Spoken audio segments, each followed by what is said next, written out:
ఇట్లనే పెద్దలు కూర్చొని ఉంటే లగడపాటి రాజగోపాల్ గారు ఏదో అన్నారని పెద్దలు కోదండరామ్ గారు లేవాలి, వారి ముఖం చూడు ఎట్లా బంగారం వల్లే ఉన్నది, లగడపాటి రాజగోపాల్ గిట్ల మాట్లాడతాడా, నీ ముఖం పాడువాడా అని చెప్పి లగడపాటి రాజగోపాల్ని తిట్టిండు.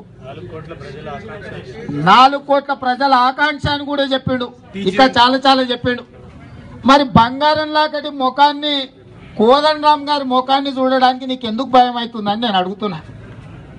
కోదండరామ్ గారు లాంటి పెద్దలు తెలంగాణ దేవడానికి నీకు అక్కరకు వచ్చిండ్రు, మిలియన్ మార్చ్ చేయడానికి నీకు అక్కరకు వచ్చిండ్రు, వంట వార్పు చేయడానికి నీకు అక్కరకు వచ్చిండ్రు, రైలు రోకోలు చేయడానికి అక్కరకు వచ్చిండ్రు, ఢిల్లీలో అన్ని పార్టీలను కూడగట్టి పార్లమెంటులో బిల్లు చేయడానికి నీకు అక్కరకు వచ్చిండు. కానీ ఇవాళ సాగర హారం చేయడానికి అక్కరకు వచ్చిండు. కానీ ఇవాళ నువ్వు అధికారంలోకి వచ్చిన తర్వాత పేదల తరఫున ఒక నివేదిక ఇస్తా అంటే అపాయింట్మెంట్ ఇవ్వని పరిస్థితులు ఎందుకు వచ్చినావు ఈ రాష్ట్రంలో ఒక్కసారి ఆలోచన చేయాల్సిన అవసరం ఉన్నది.